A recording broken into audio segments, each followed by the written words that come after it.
Oi, pessoal, paz do Senhor.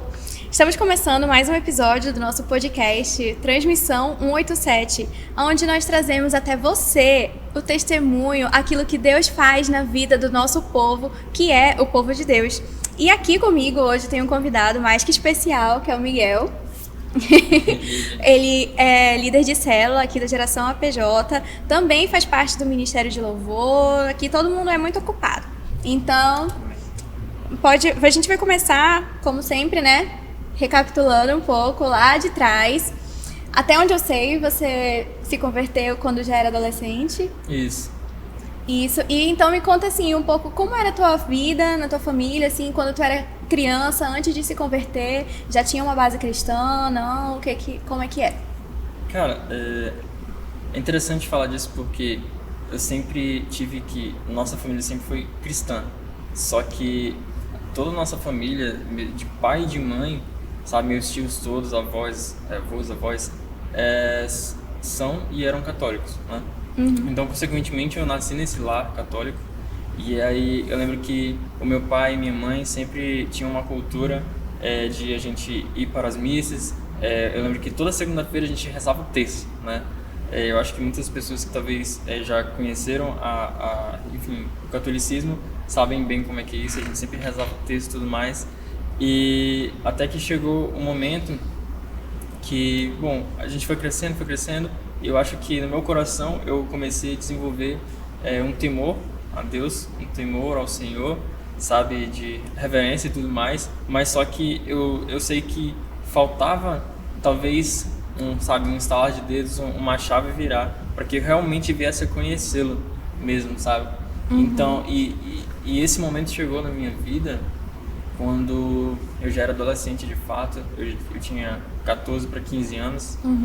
E aí foi nessa época que, no auge dos meus 14 anos de idade, sabe, em 2015, eu recebi um convite, né? O meu irmão Gabriel, ele tinha vivido algumas experiências com Deus, e aí ele realmente começou a mudar muitas coisas da vida dele no início daquele ano. E quando foi chegando mais ou menos ali para agosto de 2015, ele me convidou, ele falou: cara, vai ter um acampamento lá na igreja e tudo mais, e aí, tu não quer ir não?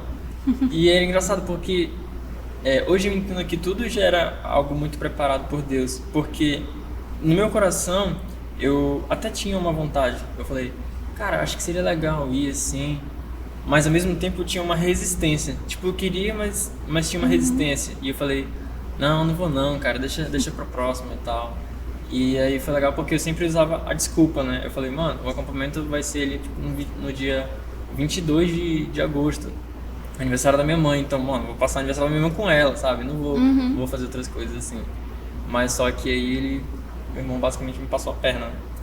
Ele ligou pro meu pai, ou falou, ó pai, já é hoje, tá o último dia, vamos fazer alguma coisa. Porque a essa altura do campeonato, meu irmão já tinha se convertido, assim, né? Ele tinha realmente um encontro com o Senhor, e meu pai também. E então, tipo assim, metade da família. Os dois se uniram pra trabalhar nisso. Aí me passaram a perna. Aí meu pai mandou eu ir, né? Eu, obrigado. Eu fui àquele acampamento de 2015, o Acamp, né, que a gente chama aqui na igreja. E aí eu me lembro que foi numa sexta, e aí quando foi no sábado de manhã, teve uma ministração lá uma ministração, né? E o pastor Fabiano tava ministrando e tal. E é engraçado, eu nem lembro mais sobre o que era a ministração. Mas eu lembro que no final dela foi um momento muito marcante, porque, sabe, naquela altura do campeonato, eu tava assim, sentindo um desejo muito forte no meu coração de estar mais perto do Senhor. Então eu comecei a orar naquele momento ali de ministração final. E aí eu falei, Deus, eu não sei o porquê que eu tô aqui, eu não sei nem o que eu tô fazendo aqui, mas eu sinto que no meu coração eu tenho o desejo de estar mais perto do Senhor. Então eu orei naquele momento, Deus, eu preciso de uma porta, de algum jeito, eu preciso que isso me abra uma porta para que eu esteja mais perto do Senhor de alguma forma, e eu não sei como. E foi interessante porque justamente naquele momento, quando eu estava fazendo essa oração, aí o pastor Fabiano falou, eu quero fazer um desafio aqui, daquele jeito que ele fala, só pra quem é cabra macho. E E aí ele falou, se você quer estar mais perto do Senhor, se você quer aceitar Jesus como seu Salvador, vem aqui que a gente vai orar por você. E aí eu fui. E aí eu cheguei lá na frente e tudo mais. E eu comecei a orar, Deus, aqui eu estou, enfim. E até que uma pessoa chegou por trás de mim e eu tava com os olhos fechados e a pessoa tocou nos meus ombros, no meu ombro.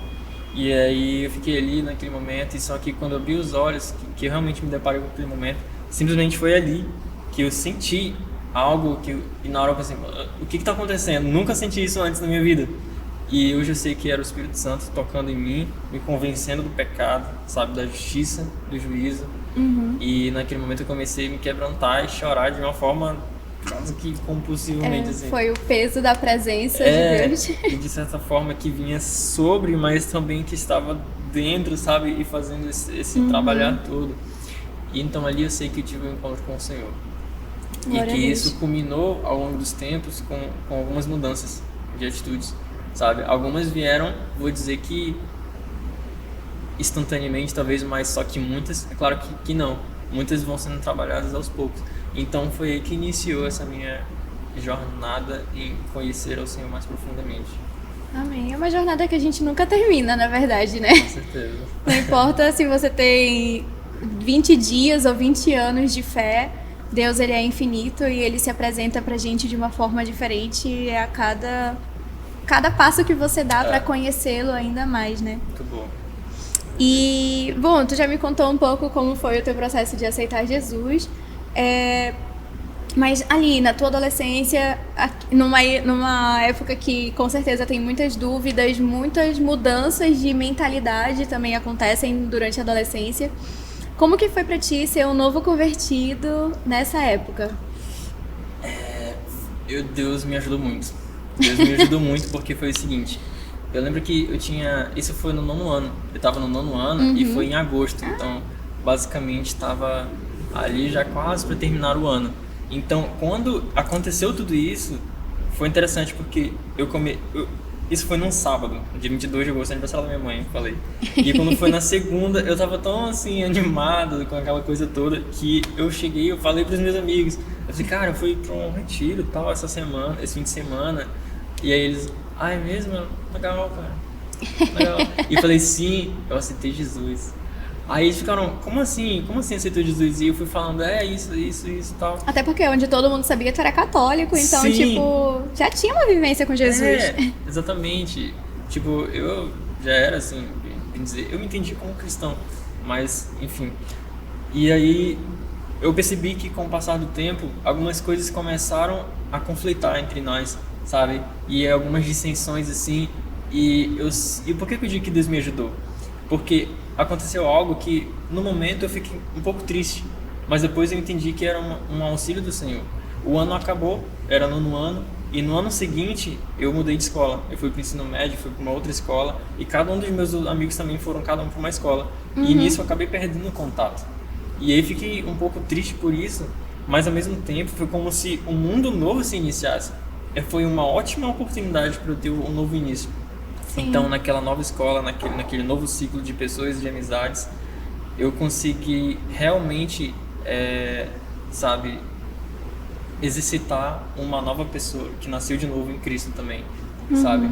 Então, eu acho que isso me ajudou bastante. Então, sempre que eu conheci uma nova pessoa na escola, onde estivesse, no cursinho, fazendo o que fosse, eu sabia, essa é a primeira vez que essa pessoa está me vendo. Talvez ela não conhece aquele Miguel de antes, então eu já consegui exercitar melhor a minha fé dessa forma, entende? Agora, é claro que os desafios, cara, foram muitos assim, mas em tudo isso Deus ele me ajudou. Ele, de certa forma, me preservou de algumas situações que pudessem me trazer de volta para quem eu era antes, talvez para pecados de outrora e esse tipo de coisa.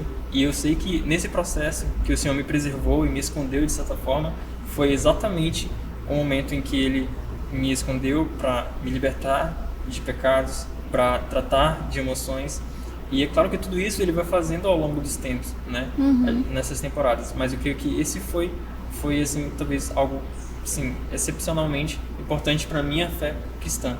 Foi esse período em que talvez Deus me trouxe mais para perto para que ele pudesse forjar em mim um caráter novo, sabe? Acho que foi isso. É muito interessante isso porque muitas vezes as pessoas que aceitam Jesus, elas acabam saindo do caminho por conta da pressão das pessoas que já conhecem ela como era antes, né? Isso acontece muito, a gente vê muito, principalmente pessoas que lidam com vícios, por exemplo. E aí, porque sempre tem aquela pressão, nossa, mas ontem eu te vi, tu tava no bar bebendo, entendeu? E aí hoje quer pagar de santo, aí tipo, Exatamente. por favor, né? Então é uma afronta que a gente recebe, né? E glória a Deus que Deus, ele te preservou. É por isso que eu digo que eu fui preservado pelo Senhor, ele me deu esse auxílio, mas ao mesmo tempo eu sei que foi um período, porque ao mesmo tempo que ele me preservou para me preparar, sabe, não foi para que isso se perpetuasse para sempre, mas foi para que hoje, sabe, algum tempo depois, ele estivesse ok, você já aprendeu algumas coisas que agora você já tem. A tua emoção já tem que aguentar. Vou te levar de volta para outros lugares para que dessa vez você não seja mais puxado por eles, mas agora para que você leve meu reino, sabe, expandindo o reino por onde você for. Glória a Deus. E assim, tu é um líder de célula que começou o trabalho muito jovem, né? Ainda é um cara muito jovem. Se a gente parar pra pensar, em 2015 Miguel tinha 14 anos. Então, como que é pra ti ser líder de jovens, cuidar de adolescentes? Como que tá sendo esse processo? Cara, é um desafio. E eu sei porque olha, a minha conversão, né, digamos assim, foi justamente no meio da adolescência, de 14 para 15 anos. Então eu sei o que muitas coisas eles estão passando, sabe? Mas eu sei também que muitas vezes é difícil você extrair de um adolescente, sabe, talvez a plenitude daquilo que se passa dentro dele. Então você tem muitos desafios assim. Então eu acho que hoje isso é uma questão que eu preciso, inclusive, trabalhar mais. Talvez fazer essa ponte de modo que eu consiga entender melhor, sabe, as particularidades de cada um. E até porque se a gente for observar, o Jesus, quando ele estava ali, enfim, ele tinha muitos momentos com as multidões. Ele tinha muitos momentos ali em público, mas existiam, sabe, ensinos específicos e tratamentos que eram ali ou com os 12 ou também, principalmente no individual de cada um, entendeu? Então são esses momentos que realmente eu sei que são importantíssimos e que se tornam talvez um desafio para mim, por lidar com talvez outras áreas da minha vida também ao mesmo tempo. Então eu acho que esse é um principal E também desafio. depender da família, das pessoas que tu tá cuidando, né? Sim, exatamente, porque esse é o ponto. O adolescente não está sozinho. Então às vezes a gente consegue sim trabalhar muitas coisas nas células, só que talvez o adolescente não consegue vir até a célula, né?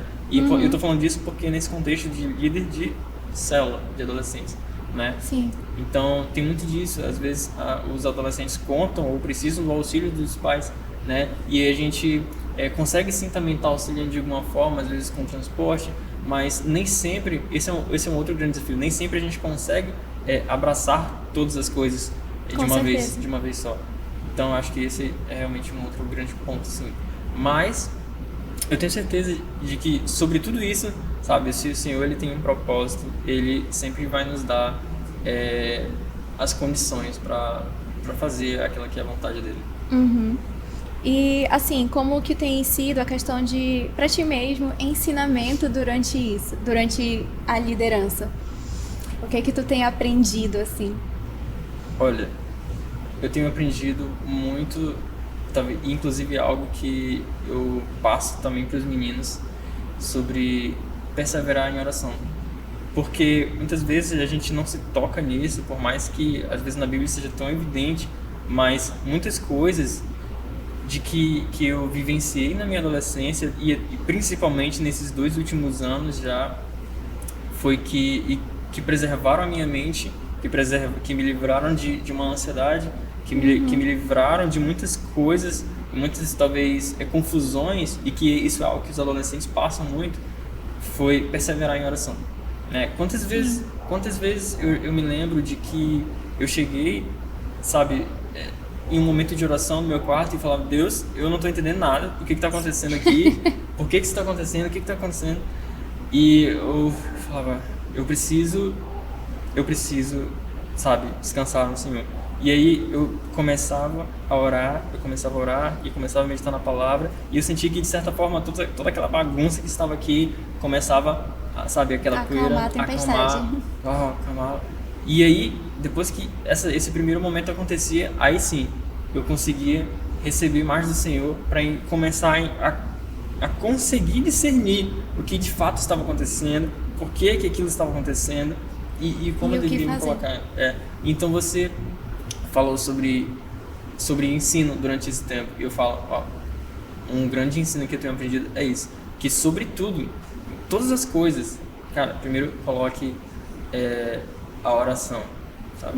A oração em primeiro lugar, porque ela vai te livrar de grandes coisas como difíceis, como ansiedade, como perturbações, como talvez divisões no seu espírito, dúvidas de fé, talvez. Sim, com certeza. E na oração essas coisas, elas vão embora, elas se acalmam.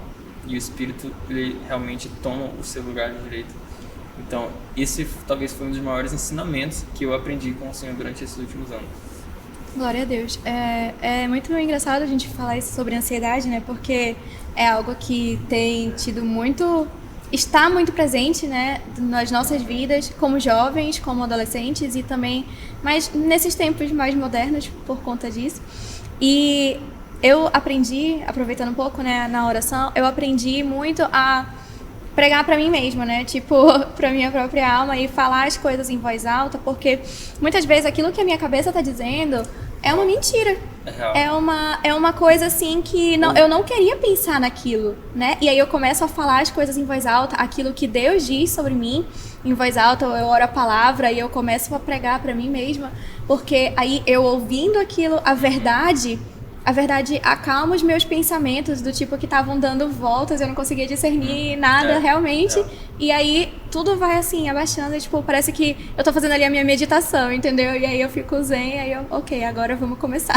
E a palavra, ela é tão real sobre declarar palavras, a palavra bíblica.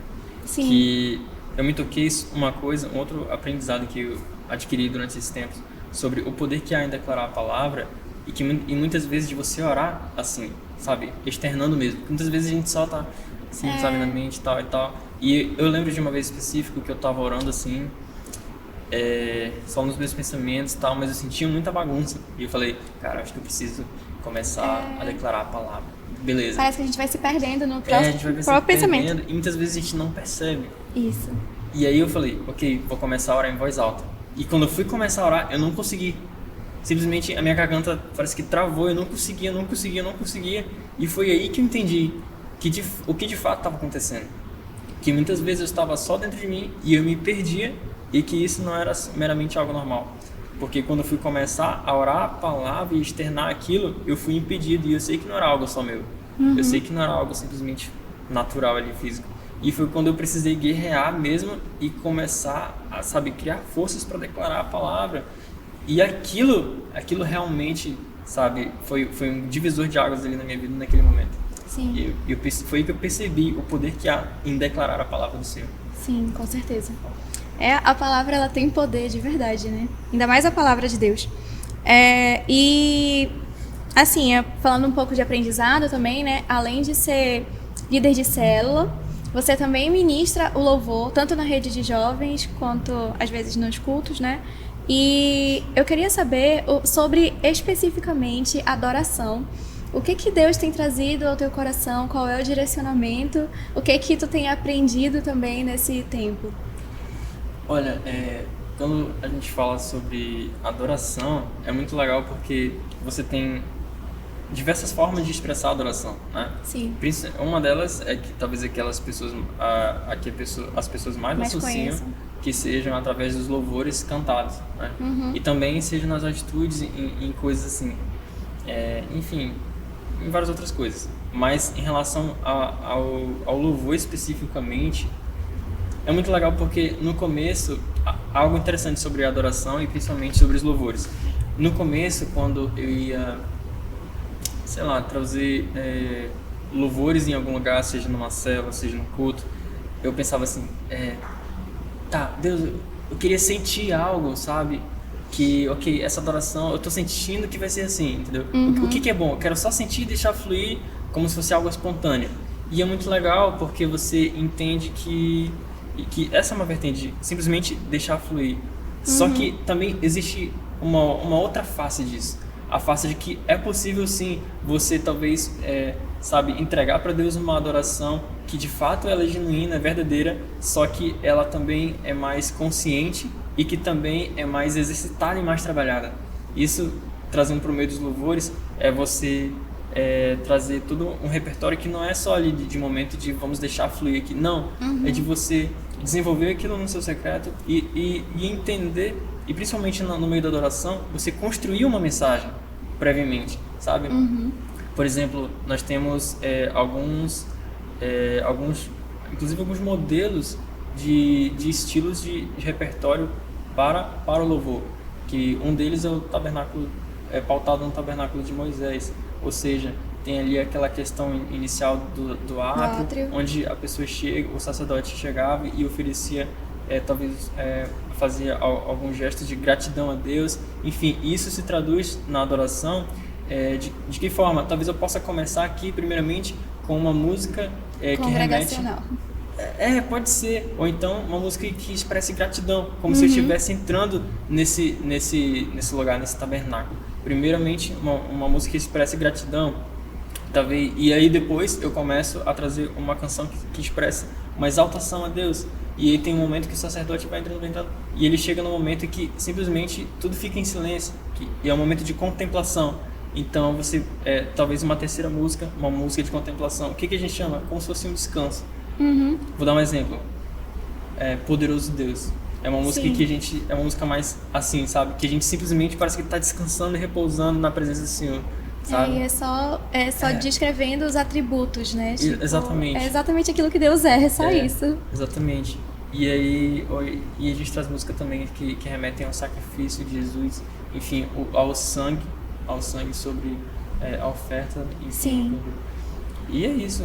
Ou seja, existem muitas formas de você talvez entregar uma adoração a Deus de uma forma mais espontânea, ok? Mas também de uma forma talvez mais consciente e plena, sabe, Deus? Então isso é muito legal, são coisas que a gente vai aprendendo aos poucos sobre adoração e principalmente sobre louvor.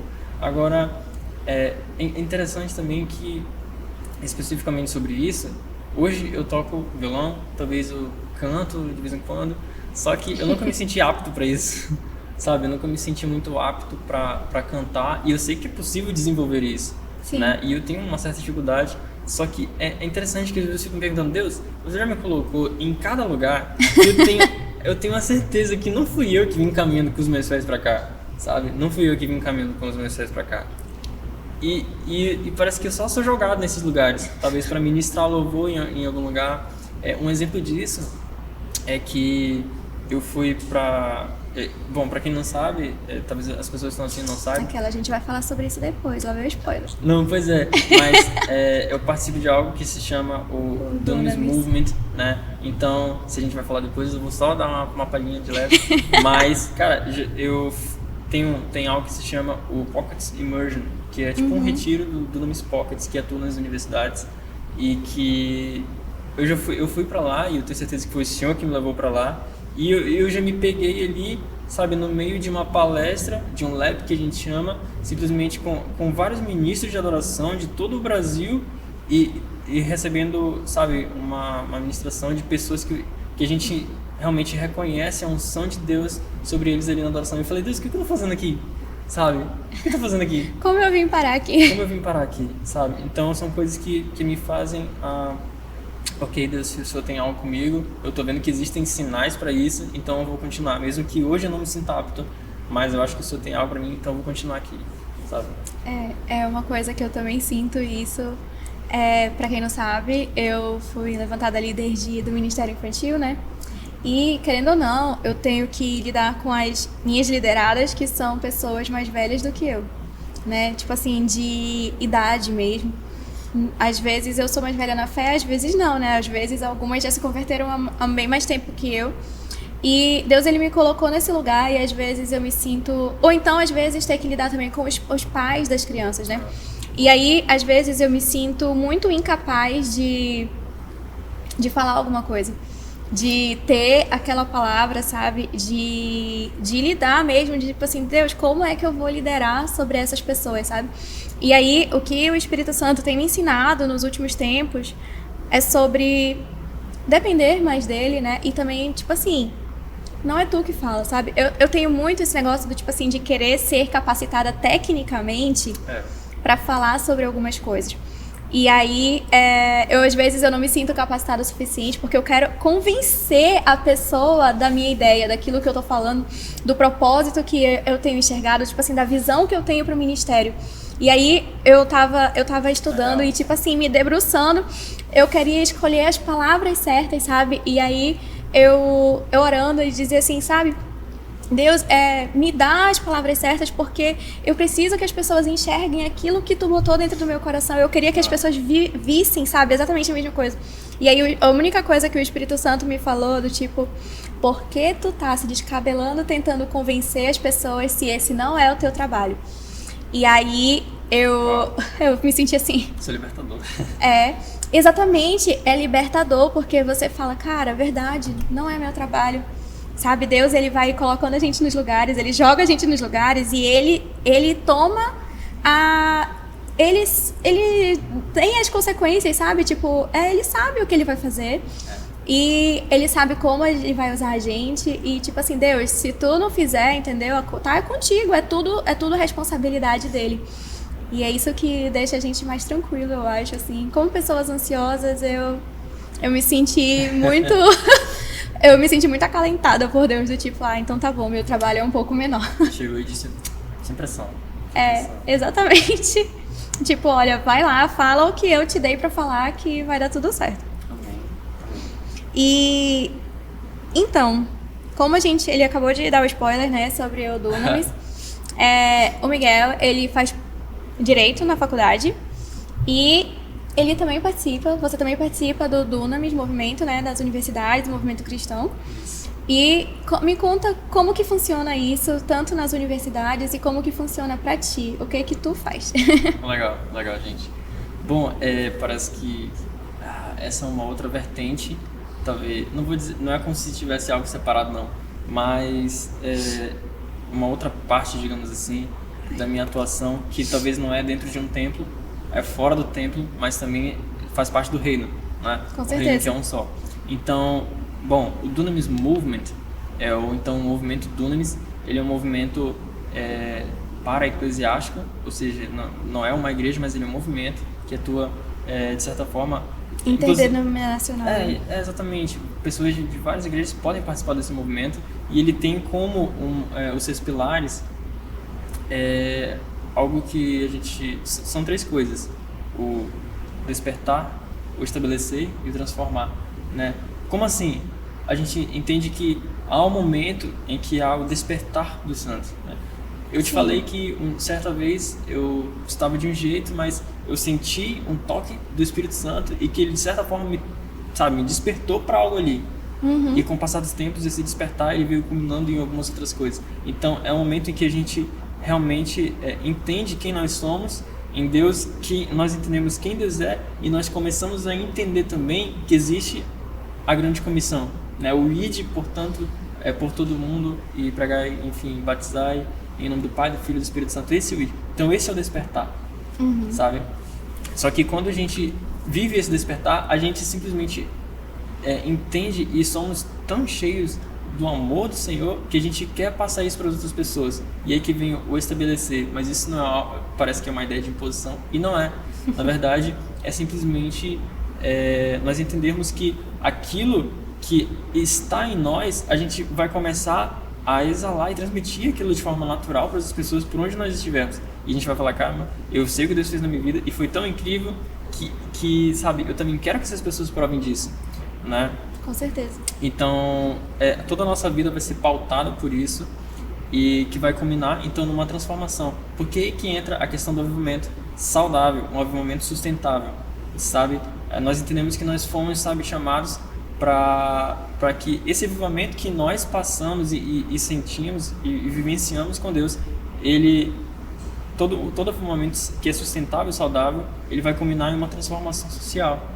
sabe? Ele vai começar a, de certa forma, ser transmitido por onde nós estivermos.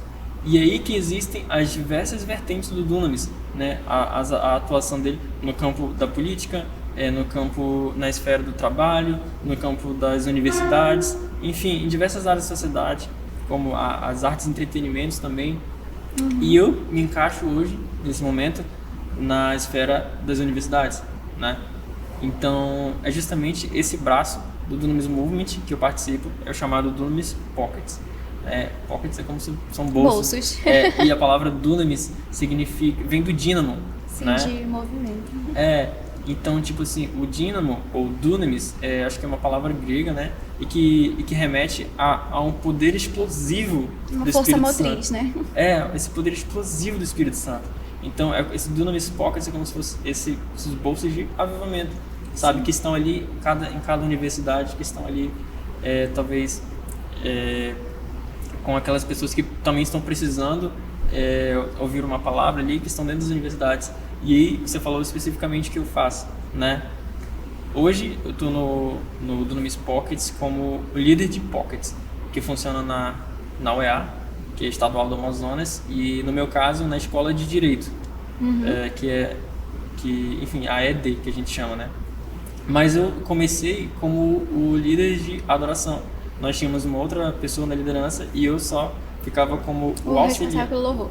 O auxiliar de adoração, que é o responsável pelo louvor, sabe? Então, ali naqueles momentos aquelas reuniões que acontecem ainda semanalmente, nós temos um momento de início ali, e aí nós temos também um período de adoração, de louvores e tudo mais, onde realmente nós vamos, de certa forma, introduzindo ali, né, e chamando a presença do Espírito Santo e talvez preparando o terreno para um momento posterior de palavra, né? E aí, depois da palavra, também nós temos um momento final que com uma ministração com uma ênfase no sobrenatural de Deus, né? Porque o Dunamis Movement, que é justamente esse poder explosivo, sabe, do Espírito Santo, uma das grandes coisas que a gente preserva muito do mover-se no sobrenatural de Deus, sabe? Sim. Nós cremos nos dons, nós cremos no mover do Espírito Santo, nós cremos nas palavras de conhecimentos, palavras proféticas e tudo mais. E é muito legal porque já disso surgem muitos testemunhos legais. Eu lembro de uma vez específica, vou dar só um exemplo aqui, em que a Sabrina, né, que na época era líder do Pockets e eu era auxiliar de adoração, ela simplesmente, nós estávamos no momento final e ela perguntou assim, alguém está sentindo alguma dor aqui? Nós queremos orar por você. E aí ninguém falou nada. E ela insistiu, ela falou, alguém está sentindo alguma dor de ouvido? Aí o cara tava, então é comigo mesmo. Aí ele falou assim, eu tô sentindo dor no ouvido e tal. Então ela, cara, vamos orar então. E todos nós fomos orar por ele e simplesmente no final daquela oração, toda a dor tinha ido embora.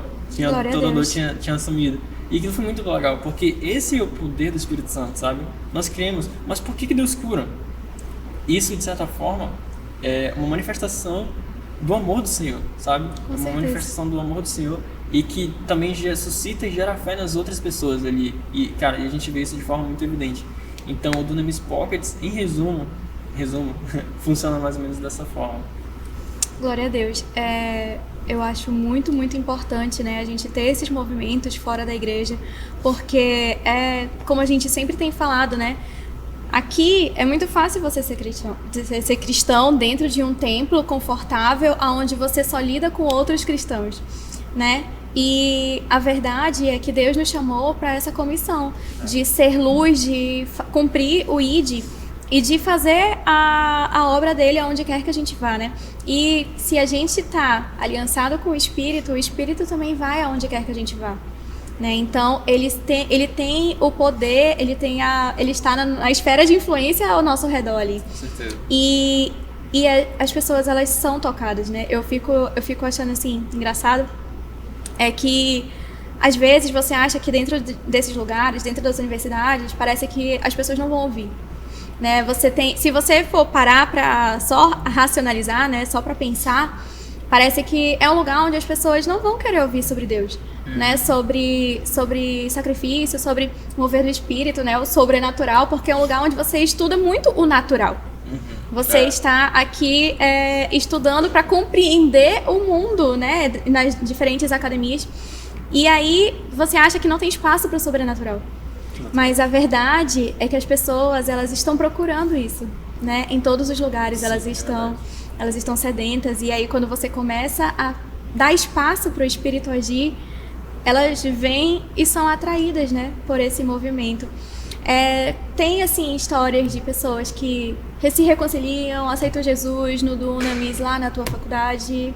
Sim, com certeza. E, inclusive, é interessante porque muitas vezes as pessoas elas ficam um pouco retraídas, porque a gente já observa que mesmo na igreja, às vezes as pessoas, dentro de um templo, as pessoas ficam com vergonha, sabe? Caramba, talvez um visitante, digamos assim, o que as pessoas vão pensar de mim? Ou talvez um irmão da igreja, um outro lado da história, um irmão da igreja já está ali há tanto tempo, cara, eu acho que eu não vou levantar minha mão, não vou fazer isso não, porque eu sinto vergonha de que o que vão pensar de mim, sabe?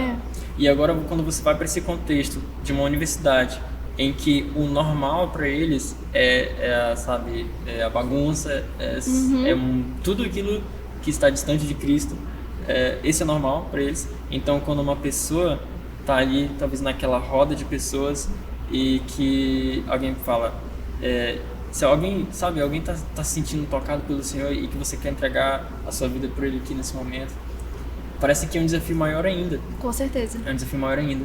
Então, a gente teve sim histórias de pessoas que aceitaram Jesus ali, ou que se reconciliaram, mas também nós temos histórias de pessoas que, cara, não fizeram isso naquele momento, mas que depois elas vieram no particular, sabe? Sim. Depois elas vêm no particular para conversar. E é muito legal isso, muito legal mesmo. Tem várias histórias assim. Agora, uma coisa que me chama muita atenção também é que nas universidades, pasmem vocês que estão nos assistindo. Cara, tem muita referência aqui. Tem muitos cristãos nas universidades. É verdade. Muitos cristãos. Só que são pessoas que ficam retraídas. São pessoas que ficam com vergonha de dizerem, eu sou cristão. São pessoas que talvez ainda não tiveram suas raízes firmadas de uma forma tal que, sabe, eu sei que eu fui chamado para influenciar esse local. E foi por isso que eu falei no início que Deus foi muito bondoso comigo, que talvez me escondeu um pouco mais, para que em tempos depois Ele pudesse, agora você vai para esse meio de novo, mas dessa forma não mais para ser influenciado, mas para influenciar, entende? Então eu conheço várias pessoas lá na faculdade e que são cristãos, mas que ficam muito retraídos assim. E eu não falo isso como glória para mim, porque para mim é difícil. Sabe, pra mim mesmo, às vezes é um pouco difícil você estar ali no meio daquela galera que é bem sarcástica, às vezes que faz piadinha de você e receber um convite pra, você aceita agora se tornar um líder de pocket. E eu falei, preciso orar, mas esse é um desafio, porque é você estar dando a cara a tapa, entendeu? Com certeza. É você tá ali simplesmente dizendo, vamos realmente demonstrar quem nós somos e quem é Cristo aqui. E isso é dar a cara a tapa, porque você sabe que você vai ser ridicularizado. Você sabe que você vai enfrentar muitos desafios lá dentro por causa disso, entende? Mas nós entendemos que aquilo que está dentro de nós, o Espírito Santo, esse selo com o qual nós fomos selados, segundo Efésios 2, sabe? Parece que ele grita mais do que qualquer outra coisa. É maior do que tudo. E isso nos impede de nos calarmos, sabe? Então, é isso. É verdade. E uma outra coisa também, assim, que eu aprendi com o Miguel, é que às vezes quando tu vai ministrar durante as redes, né, não só do louvor, mas assim, na oração mesmo, tu fala muito sobre intencionalidade, né, até tu começar a fazer essas referências, né, às vezes eu não tinha parado para pensar sobre isso, porque quando a gente se converte, depois que a gente fica muito tempo cristão, a gente já tá muito... Eu já sou velha na igreja, gente. Então, tipo assim, a gente às vezes para de agir com intencionalidade e acaba tratando aquele momento de oração, de estar no culto mesmo, de oferecer culto a Deus, de uma maneira... Pra mim é normal, tipo assim, parece que tá no automático. Como que foi pra ti aprender sobre isso, sobre intencionalidade? Qual foi a chavinha que virou ali? Cara, é interessante porque isso está dentro de um processo de maturidade. sabe?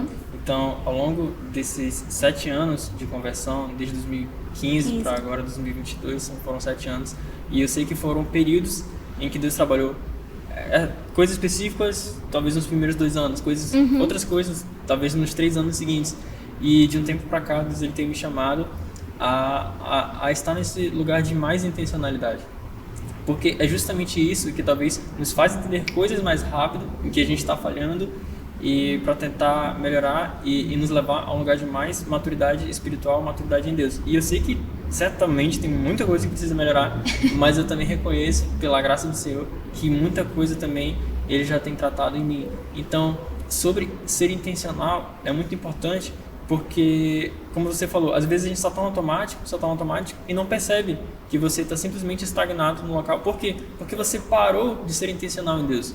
E eu vou dar um exemplo muito simples aqui sobre pessoas que às vezes fazem coisas no automático e que não são intencionais no que fazem.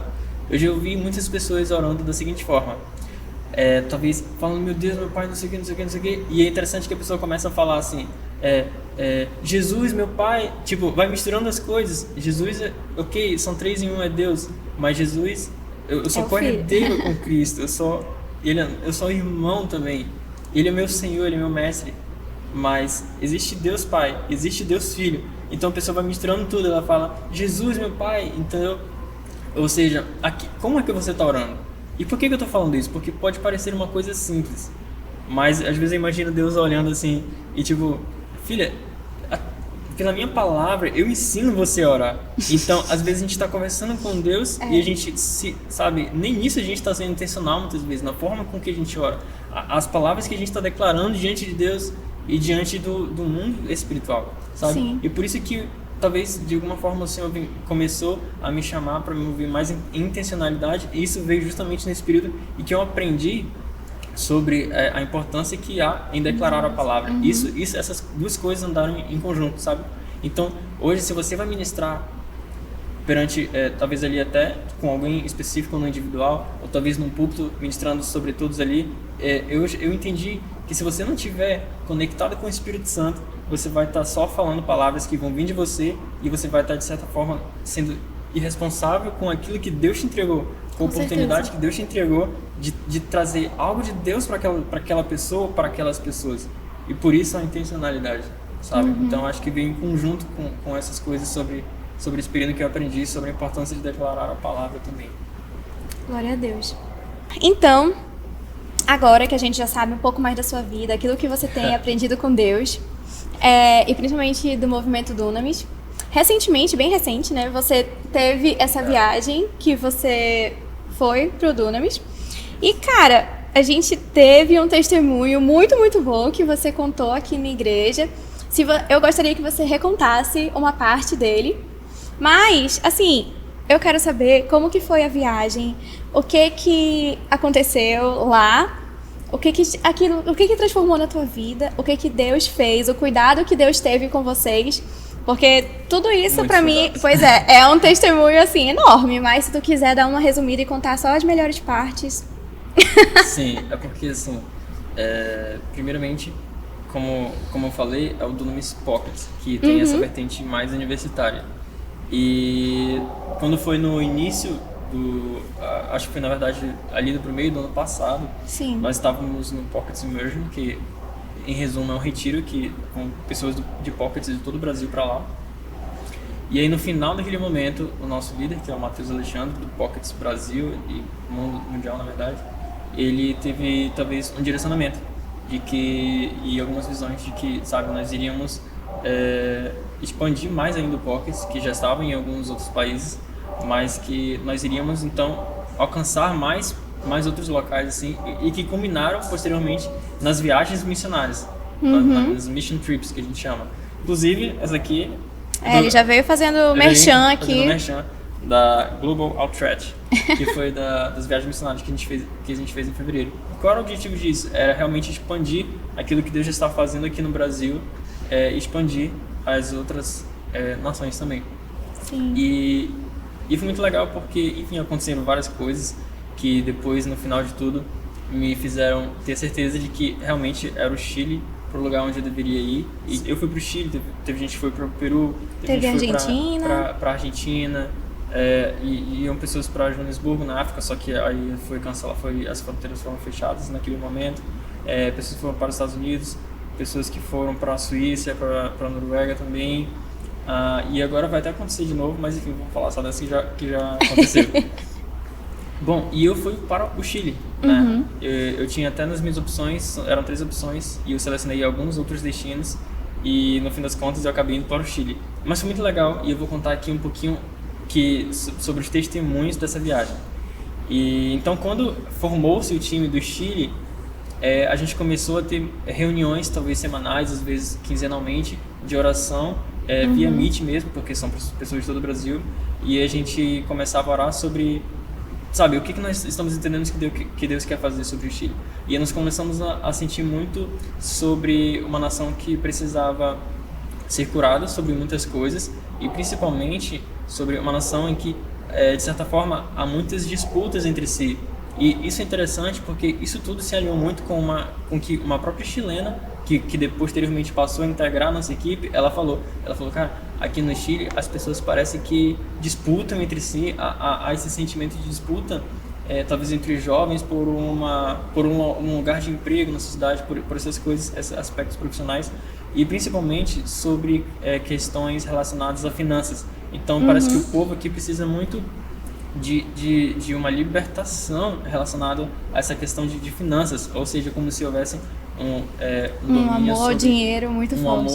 Um amor ao dinheiro que nos remete a mamon, enfim, esse tipo de coisa. E foi legal, porque... Por que eu tô falando isso? Porque nós mal sabíamos... Foram ministrados na pele. Deus parece que teve que, sabe, tratar isso com a gente primeiro. Com certeza.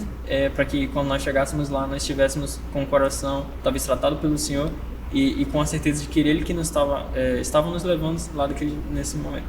Agora, o que aconteceu? Nós fomos uma das primeiras equipes que conseguiu, arcar com os custos, cumprir todas as metas e os limites ali a tempo. E Deus nos ajudou muito nisso para pagar e custear a nossa viagem. Só que, o que aconteceu? Foi interessante. Todo mundo quer saber. Quando a gente chegou lá, a gente foi pro Immersion, que foram 4 dias, né? Sim. E depois do Immersion, que é no interior de São Paulo, fica no interior de São Paulo, vocês iam... nós iríamos então direto para o aeroporto de Guarulhos para sermos enviados cada time para a sua localidade, né? Só que o que aconteceu com o nosso time? Sabe, aconteceu um problema com a companhia aérea, na verdade, com a agência de viagens. Não posso falar o nome, senão vai que eu tome um processo aqui. Né? Não posso. Já quase um advogado tá falando de processo. Exato. Tá ligado. Mas o que aconteceu? Faltou um documento que não nos enviaram a tempo.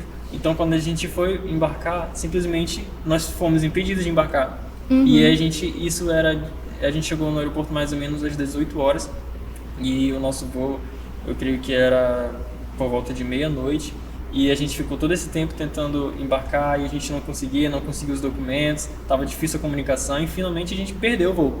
E aí a gente passou aquela madrugada todinha tentando de alguma forma em contato reaver as passagens para poder ir, e a gente não conseguiu, e a gente amanheceu, ninguém dormiu direito, passamos a manhã do outro dia lá assim, até de tarde, quando chegou no final daquela tarde, já do dia seguinte, a gente se reuniu e a gente falou,